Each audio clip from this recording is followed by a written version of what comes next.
Hola, ¿qué tal amigos de YouTube? En esta oportunidad acá en el Rincón del Ingeniero vamos a hablar del diseño de planta. Antes de entrar en más detalles, tenemos que revisar el concepto de lo que es un diseño de planta. Realmente cuando estamos hablando de diseño de planta, nos estamos anticipando a lo que va a ser la ejecución como tal de ese proyecto. Cuando hablamos de diseño, entonces involucramos el concepto de planificación de los recursos. Los recursos pues son tanto físicos, humanos, económicos, energéticos y ahora se habla mucho de los sistemas de información. Cuando uno diseña una planta no debe limitarse únicamente al diseño de un plano.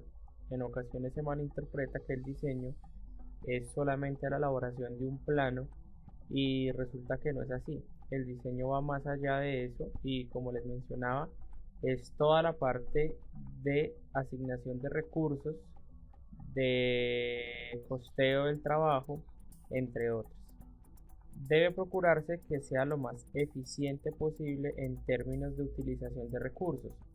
Es decir, cuando uno diseña una planta lo que busca es que todos los recursos que intervienen en esa planta de producción estén lo mejor aprovechados posibles.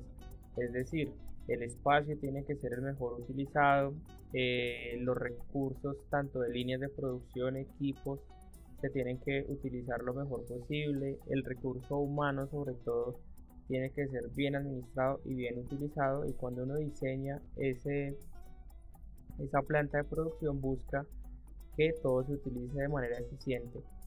También cuando uno diseña una planta tiene que tener presente lo que es las restricciones que hayan, que harán variar el modelo. Por ejemplo, restricciones de espacio. Muchas veces uno tiene que mirar cómo ubica equipos en espacios muy reducidos o cómo hace una cantidad determinada de producción con un número limitado de personal. Entonces, de forma resumida, decimos que el diseño incluye el dimensionamiento previo a la ejecución de todos los recursos que en ella intervienen. Los resultados que se esperan de un diseño de planta entonces es determinar el número de líneas de producción que se requieren para satisfacer la demanda, el número de personas requeridas, el espacio o área que se requiere para instalar la planta, la organización de la planta basada en una lógica de producción y el costo planeado de la implementación. Estamos hablando en otros términos pues del presupuesto de lo que costaría fabricar esa planta de producción. Finalmente, ¿qué vamos a aprender entonces con este tutorial? Vamos a aprender a analizar la demanda y a realizar estimaciones, a calcular la capacidad requerida, o sea, la capacidad que vamos a instalar. Vamos a contestar cuántas líneas necesito y cuántas personas requiero. Y finalmente vamos a dibujar un layout utilizando SketchUp 2014 para ese fin.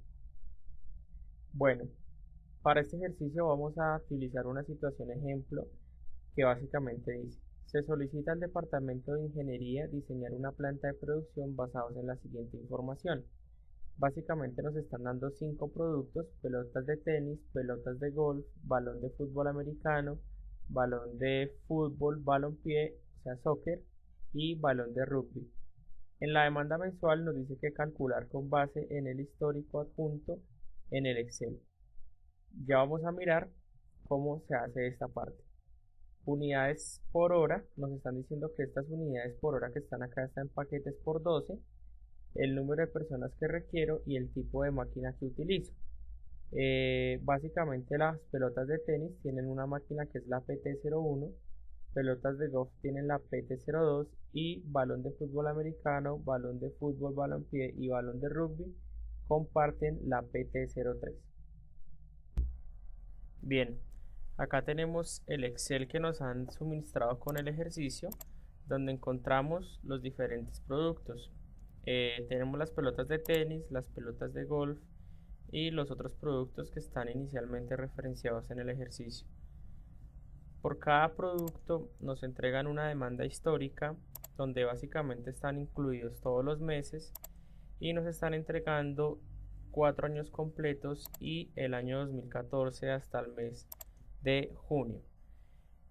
La primera pregunta que hay que responderse cuando uno dimensiona una planta o quiere hacer un diseño de planta es ¿para qué capacidad vamos a diseñar esa planta? Es decir, cuántas unidades mensuales o anuales o tal vez diarias son las que la planta debe tener la capacidad de producir.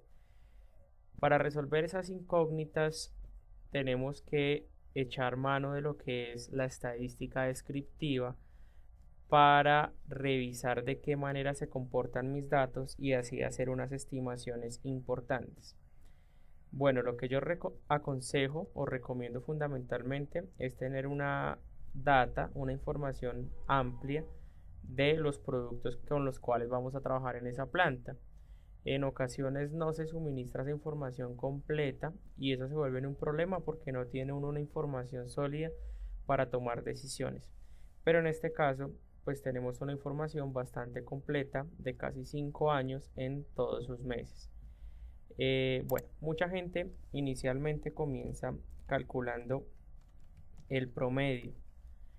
El promedio yo lo voy a calcular acá para hacer una serie de comparaciones y determinar en qué momento es conveniente utilizar el promedio y en qué momento no es conveniente. En este caso, el promedio es una medida que nos va a dejar con muchos vacíos si utilizamos el promedio como base fundamental para determinar nuestras estadísticas. Lo primero que yo tengo que decirles en esta ocasión es que la demanda generalmente uno debe analizarla de dos maneras. Primero de forma horizontal y luego de forma vertical. En este caso voy a empezar con la demanda horizontal utilizando el promedio. Si yo utilizara este dato de 9.981.000 unidades para lo que son las pelotas de tenis en el mes de enero, estaría cometiendo varias imprudencias. La primera es que si observo, yo tengo dos datos cuyo valor está por encima de los 9.981.000 unidades. De otro lado, si yo analizo esta información, observo que comienza con una tendencia en los 3 primeros años a incrementarse. De 9.500.000 pasa a 9.900.000 y luego a 10.324.000. Luego recae un poco y en el 2014 vemos una tendencia nuevamente a subir ese nivel de producción. Justamente hablando de tendencias, el promedio es una medida que no me permite tener en cuenta las tendencias. Por tanto, el promedio no sería un dato aconsejable para este tipo de análisis. Otra forma para saber si el promedio es o no aconsejable de una manera más científica, porque lo que les acabo de decir es un poco más subjetivo basado en lo que estoy analizando de los datos. Para hacerlo un poco más objetivo, podemos utilizar, por ejemplo, la desviación estándar.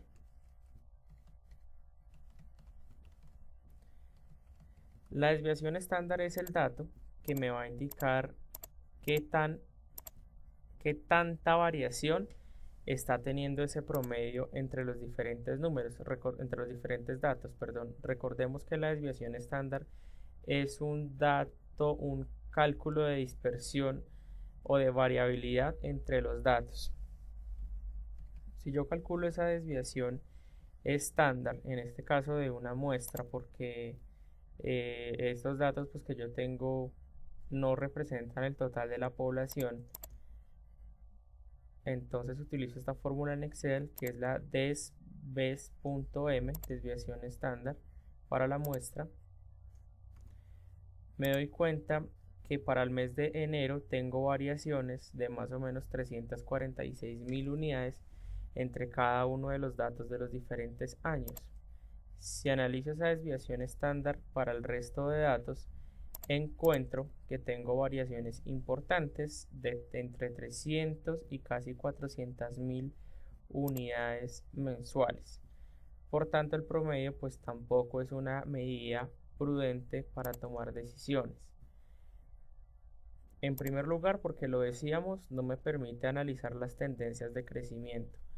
En segundo lugar, porque tiene grandes desviaciones entre los diferentes años. Y finalmente, puedo utilizar otro cálculo de dispersión que me indica qué tan linealmente se comportan los datos, que se conoce como el coeficiente R cuadrado.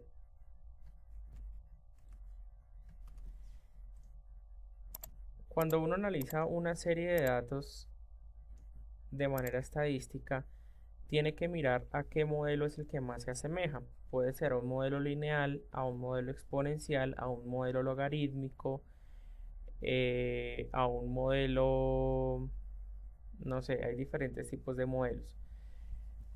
Pero el coeficiente de correlación me deja ver si se comportan por lo menos de manera lineal. Entonces aquí está el coeficiente R cuadrado. Utilizo el conocido y el conocido X. En este caso tengo un valor de 0.42. El coeficiente R cuadrado funciona entre 0 y 1. 0 cuando es muy disperso. Voy a colocarlo acá para que no se nos olvide. Muy disperso. Y 1 cuando es consistente. O sea que todos los datos se comportan de manera lineal. En este caso, pues observamos que está en 0.42, o sea, ni siquiera alcanza a la mitad de la dispersión, por lo cual pues no sería tampoco un dato conveniente. Aquí tengo un pequeño error, por lo que no fijé los años. Simplemente los fijo con F4 y listo. En este caso, cuando yo diseñé los datos, utilicé unos porcentajes de incremento y de decremento aleatoriamente, por lo que el coeficiente de correlación se me comporta siempre de la misma manera hasta el mes de junio, y en estos últimos meses, por lo que únicamente tengo 4 años, se me comporta de manera diferente.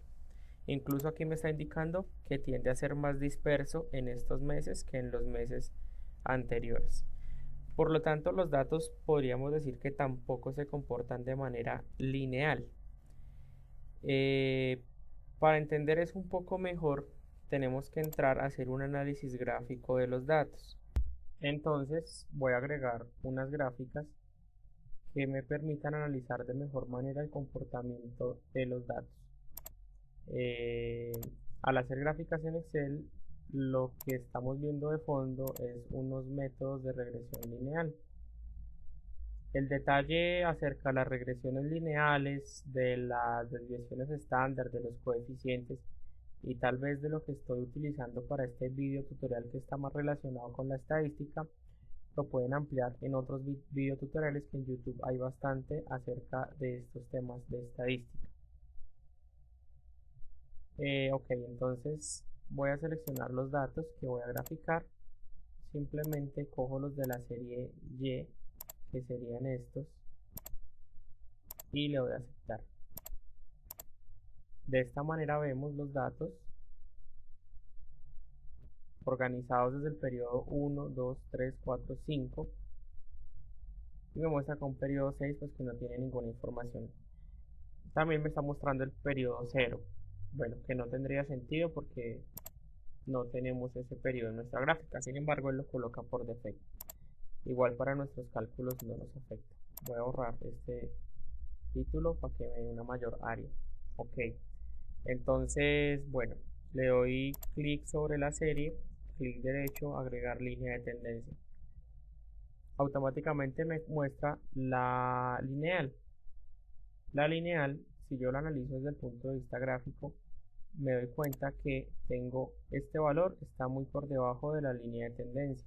El del periodo 2 está por arriba, el del 3 está aún más arriba, el del 4 está bien por debajo y el 5 es el que más cercano está a la línea de tendencia. Por tanto, de manera gráfica, uno podría decir que no se comportan muy bien de manera lineal. Sin embargo, para no entrar en especulaciones, podemos decirle aquí al gráfico que nos presente el valor r cuadrado. El valor r cuadrado es otra medida de dispersión que era la misma que yo calculaba acá. Si nos damos cuenta, acá dice 0.4259, que es el mismo que tengo acá, el 0.4259. Solamente que este tiene más decimales, ya se los voy a quitar para que nos quede igual. Si regresamos a lo anterior donde decíamos que 0 era muy disperso y 1 era un valor más consistente, pues entonces tenemos que la lineal está más por el lado de que es muy disperso que si fuera consistente. Bueno, una vez evaluada la lineal, podemos utilizar otro tipo de regresión. En este caso voy a utilizar la logarítmica. Démonos cuenta que la logarítmica tiene un coeficiente de relación un poco mayor de 0.53, o sea que es un poco más consistente que la lineal. Sin embargo, pues sigue teniendo dispersión. Hubiéramos querido que fuera por lo menos 0.90, 0.80, pero pues es lo más que se nos está acercando. Los otros tipos de regresiones, lo que son las exponenciales, por ejemplo, o las potenciales, ese tipo de regresiones uno las descartaría porque no se acostumbra a que los fenómenos de producción, por lo menos estos de la demanda, se asocien con ese tipo de distribuciones. La distribución exponencial, por ejemplo, se utiliza para analizar la reproducción de las bacterias, donde en un día hay una bacteria y dentro de 2 días ya tenemos 10 millones de bacterias. Vemos que de un periodo al otro hay 9 millones en el incremento de bacterias. Ahí sí estaríamos hablando de una distribución exponencial. La potencial básicamente funciona de la misma manera. Más para este tipo de situaciones como la que estamos evaluando, entraríamos a hablar de lineales y de logarítmicas. También existen las polinómicas, pero las polinómicas tienden a tener crecimientos y decrecimientos y llega un punto donde empiezan a volverse exponenciales y asíntotas hacia arriba. En este caso, si yo le doy polinómica de orden 2, vemos que él me muestra una caída y me muestra un buen coeficiente. Uno pensaría que es el que mejor me está representando los datos. Pero por ejemplo esa función está desconociendo el hecho de que si yo veo el comportamiento de los 2 últimos años, aquí hay un incremento del 2013 al 2014. Si yo utilizo esa tendencia, él aparentemente apunta a un decrecimiento, o sea que estaré ignorando este crecimiento que tenemos acá. Si yo le doy orden 3 para que me muestre otra parábola, ya nos damos cuenta que esta se comporta mejor, de 0.79. Sin embargo, ya se vuelve un poco ambiciosa la tendencia y aparentemente me muestra como que siguiera creciendo. Para validar eso, le vamos a dar acá extrapolar, que es una manera de pronosticar, y le voy a decir que me muestre 4 periodos más. Y nos damos cuenta cómo se comportaría la función. Es decir, que si yo me dejo guiar por esta función, tendría, y voy aquí a agregar acotar un poco más la serie de datos, correcto, tendría que para el periodo 9 se me incrementarían las unidades a más de 25.000 millones de unidades, lo cual pues es algo muy ambicioso. Y justamente es por el comportamiento que tienen las polinómicas de que empiezan a incrementarse casi que de manera exponencial después de ciertos periodos. Nuevamente voy a volver, por eso concluyendo, hay que tener cuidado con la polinómica y yo aconsejaría no utilizarla para este tipo de fenómenos. Insisto, se considera mejor utilizar la lineal o utilizar la logarítmica. Entre la lineal y la logarítmica encuentro yo que la logarítmica tiene un mejor comportamiento, es más, un comportamiento no tan ambicioso. Vemos que para el periodo 9 estaríamos hablando de por lo menos 10.500.000 unidades, lo cual no sería tan ambicioso y muy posiblemente sí se pueda cumplir en el futuro. Si yo quiero hacer un comparativo entre esas dos funciones, entre la lineal y la logarítmica, hacerlo en Excel es muy sencillo. Simplemente agrego, antes voy a escribir acá lo que voy a comparar, la lineal y la logarítmica.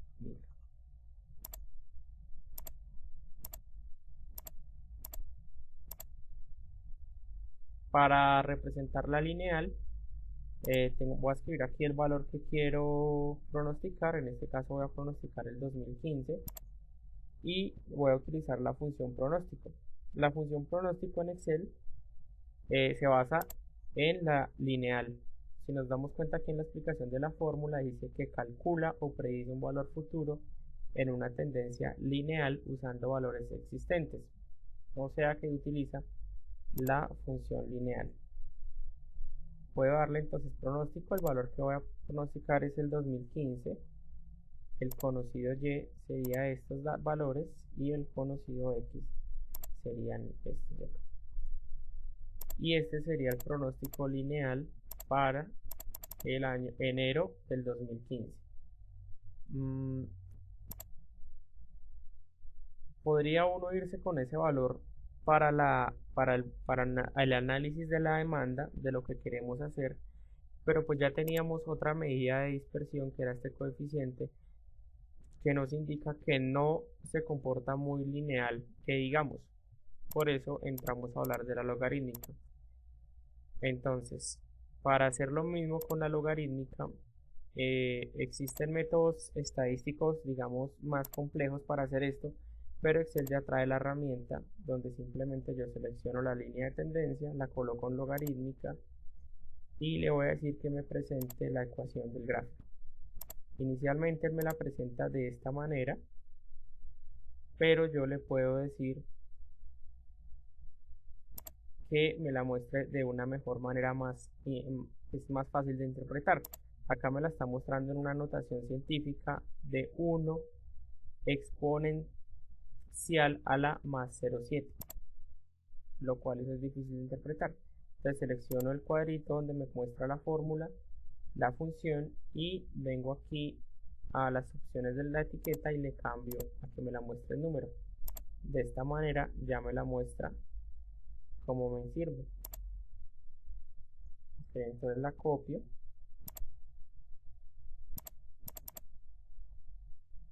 y le hago las respectivas modificaciones, como el igual para la fórmula. Acá le coloco que me la multiplique logaritmo natural, y acá tengo que tener cuidado en colocar el periodo 6.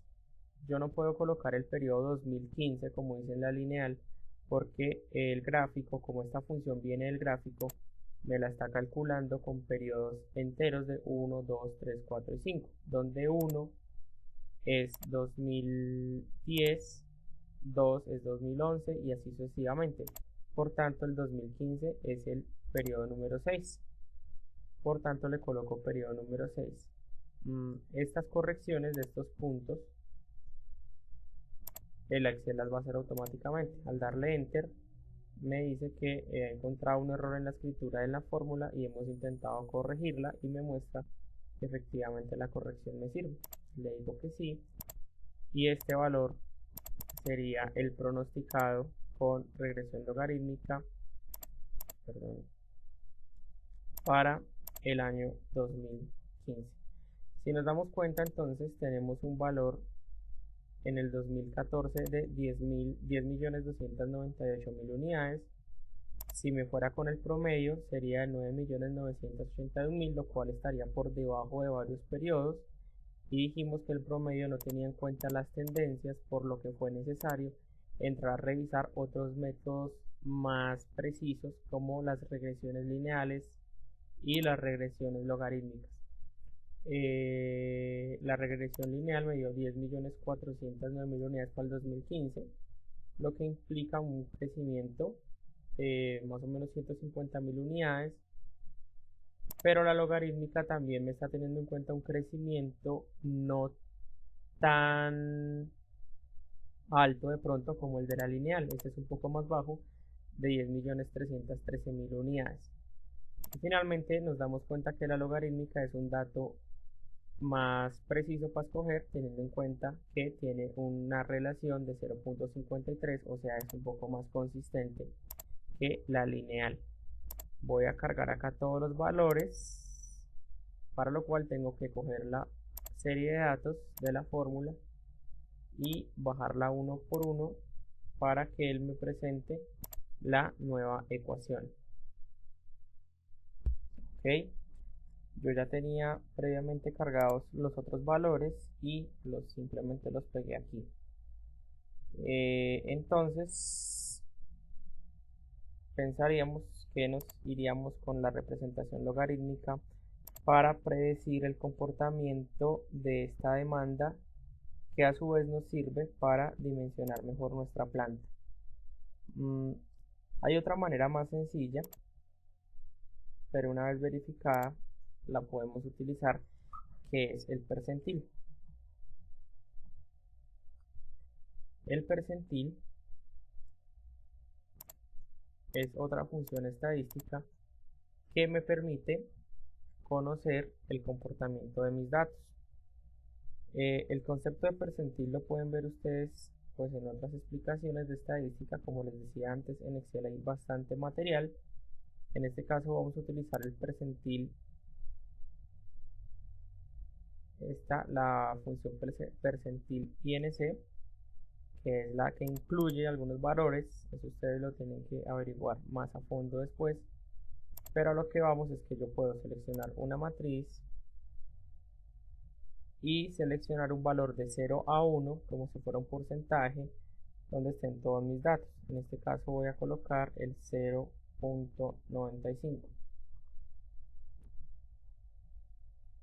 ¿Qué me está indicando el percentil? El percentil me está indicando que en el 95% de mis casos la demanda va a estar por debajo de 10.318.000. Si nos damos cuenta, es un valor que se parece mucho al valor logarítmico. Varía por apenas unas pequeñas cantidades. De hecho, puedo bajarle al percentil al 0.90 y vemos que empieza a parecerse más a la función logarítmica. Si yo bajo la fórmula, me doy cuenta que en todos los meses encuentro relaciones muy parecidas entre la una y la otra. La ventaja de utilizar el percentil es que es una fórmula que ya trae el Excel, una función que ya trae el Excel, que básicamente me está diciendo que la mayoría de mis datos se comportan dentro de este rango. Por consiguiente, yo ya tengo la función con la cual voy a hacer mi pronóstico de la demanda para tener en cuenta los crecimientos para mi diseño de la planta. En este caso entonces voy a utilizar el percentil porque ya se demostró que corresponde mejor a la distribución logarítmica. Decimos también que descartamos la lineal porque no tiene un buen coeficiente de relación, y ya lo explicamos pues acá en este coeficiente de relación. También explicamos por qué vamos a descartar el promedio, por lo que tiene una alta desviación estándar.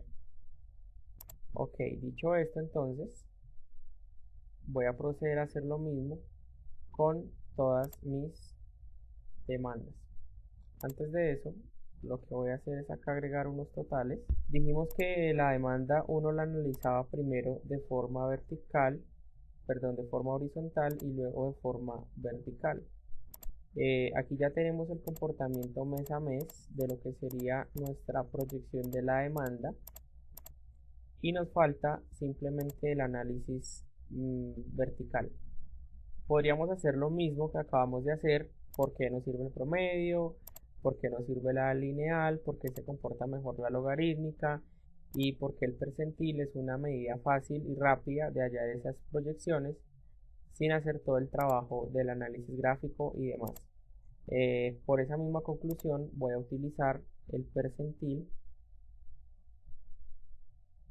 con un percentil de esta matriz, que son mis valores mensuales, del 0.90. Ok, entonces, en conclusión, decimos que para lo que son balones de pelotas de tenis, la demanda mensual que vamos a tener en cuenta para nuestra capacidad va a ser estas 11.070.000 unidades. Es decir, que la planta que estamos mencionando para el caso de las pelotas de tenis tiene que tener una capacidad para hacer 11.070.000 unidades. Al tener esa capacidad voy a cubrir los meses pico, que serían noviembre y diciembre, y este mes de junio. Pero también voy a cubrir el resto de meses. O sea que con este valor nunca voy a tener problemas de quedarme corto en capacidad, y es más, tengo posibilidad de crecimiento sin que eso me afecte un redimensionamiento de planta. Bueno, entonces simplemente voy a copiar este valor en todas el resto de demandas. Perdón, tengo que hacer acá unas pequeñas modificaciones. Entonces ya tenemos las respectivas demandas de cada producto con las que vamos a dimensionar nuestras plantas. Ok, entonces una vez vista esa primera parte, ya hemos aprendido a realizar análisis de demanda y a realizar estimaciones. Esto lo realizamos porque tenemos que tener un dato base con el cual hacer nuestros dimensionamientos. Luego de nuestro ejercicio anterior, podemos determinar entonces los datos mensuales con los que vamos a dimensionar nuestra planta para cada uno de estos productos. Estos datos tendrán meses que la producción estará por encima y otros meses que la producción estará por debajo. Pero nosotros procuramos que este valor que escogimos cubriera por lo menos el 90 o 95% de los casos.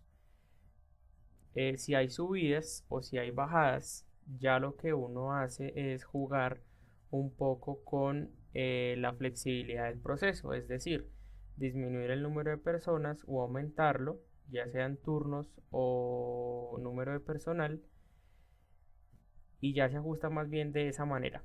Pero nos toca irnos siempre por el escenario pesimista, y es que la demanda suba de tal manera que tengamos que la capacidad para cubrirla en la mayoría de los eventos.